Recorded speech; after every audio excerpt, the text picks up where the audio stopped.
Welcome to TDS studios. N friends எல்லாம் சூப்பராக இருப்பீங்கன்னு நினைக்கிறேன். இன்றைக்கி எறும்புகளை பற்றிய ஒரு சின்ன செய்தி. எறும்பு பற்றி யாருக்கு என்ன தெரியாது, என்ன புதுசாக சொல்லிட போகிற அப்படின்னு நீங்கள் நினைக்கலாம். ஆனால் இப்போ நான் கேள்விப்பட்டது புதுசு மாதிரி எனக்கு பட்டுது. அதனால் உங்களுக்கு சொல்கிறேன்.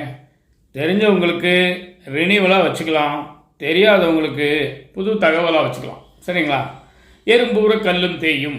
தொடர்ந்து எறும்பு ஒரு இடத்துல போயிட்டு இருந்ததுன்னா அந்த பெரிய பாறை கூட தேய்ந்து ஒரு கோடு போல் ஒரு குழி உண்டாகும். சரி, எறும்பு போல் சுறுசுறுப்பாக இருக்கணும். சரிங்க, இருக்கிறோங்க.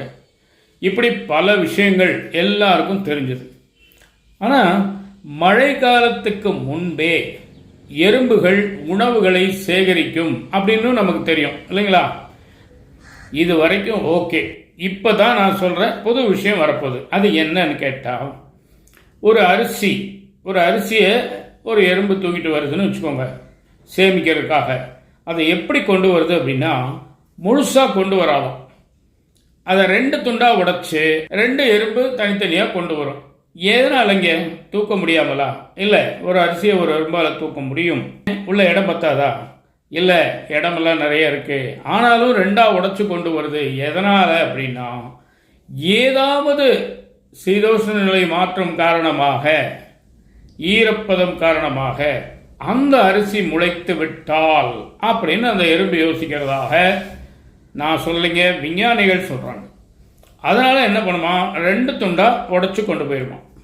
வடிவேல் சொன்ன மாதிரி ஒரு பெசல் ஐட்டம் அப்படிங்கிற மாதிரி இப்போ வர்றது உண்மையிலேயே ஆச்சரியமான, அதிர்ச்சியான, வியக்கத்தக்க ஒரு தகவலாக தான் நான் பார்த்தேன். இப்போ என்ன பண்ணுதுன்னா, மற்ற உணவு தானியங்களை 2ஆக உடைக்கிற எறும்பு, அதே எறும்புகள் ஒரு கொத்தமல்லி இருக்கீங்களா, வர கொத்தமல்லின்னு சொல்லுவாங்கள்ல, காஞ்சு போனது, அந்த கொத்தமல்லியை 2ஆக உடைச்சி கொண்டு போகலாம். முழுசாகவும் கொண்டு போகலாம். அப்போ எப்படி கொண்டு போகும்? 4 துண்டுகளாக உடைச்சி 4 பீஸையும் தனித்தனியாக கொண்டு போய் சேர்க்குமா. இது எதனால் மற்றதையெல்லாம் 2ஆக உடைக்குது, இதை மட்டும் 4ஆக உடைக்குது அப்படிங்கிறத விஞ்ஞானிகள் ஆராய்ச்சி பண்ணும்போது கண்டுபிடிச்சு அதிர்ச்சி அடைஞ்சிட்டாங்களாம். கொத்தமல்லி 2ஆக உடைச்சாலும் முளைக்குமா. இந்த எறும்பு எந்த காலேஜில் படித்தது, எந்த யூனிவர்சிட்டியில் படித்தது, எப்படி இதுக்கு தெரிஞ்சது? அதுதான் இப்போ ஆச்சரியமே. விஞ்ஞானிகளுக்கே விந்தையான ஒரு விஷயமா இருக்குது. அதனால தான் அதை அவங்க ஆச்சரியமாக சொல்கிறாங்க. அதை நம்ம அதிசயமாக கேட்டு புதுசாக இருக்குமோ, உண்மையாக இருக்குமோ அப்படிங்கிற நம்பிக்கையில் நான் உங்களுக்கு சொல்லிகிட்டு இருக்கேன். சரிங்களா?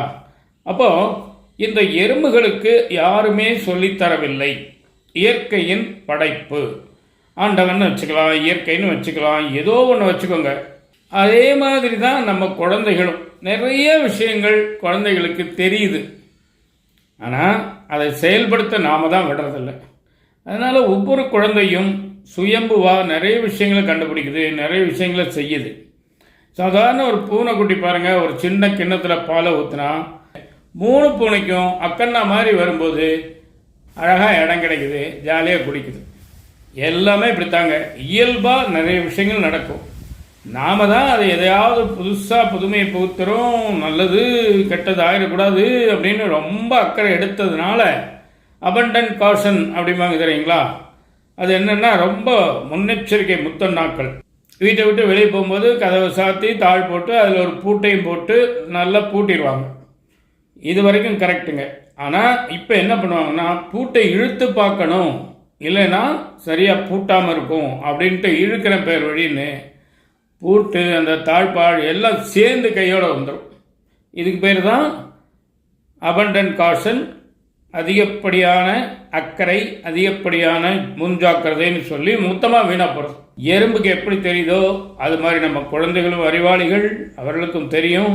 ஓரளவுக்கு அவங்க போக்கில் விடுங்க. ரொம்ப ஆபத்துன்னு வரும்போது நீங்கள் தடுங்க. இதுதான் இன்றைக்கி விஷயம். நிச்சயமாக இந்த விஷயம் உங்களுக்கு பிடிச்சிருக்கும்னு நம்புகிறேன். உங்கள் கருத்துக்களை எதிர்பார்க்குறேன். மீண்டும் அடுத்த எபிசோடில் சந்திப்போமா? அதுவரை உங்களிடம் விடைபெறுவது உங்கள் அன்பன் டி. சண்முக சுந்தரம், போத்தனூர், கோயம்புத்தூர். நன்றி, வணக்கம்.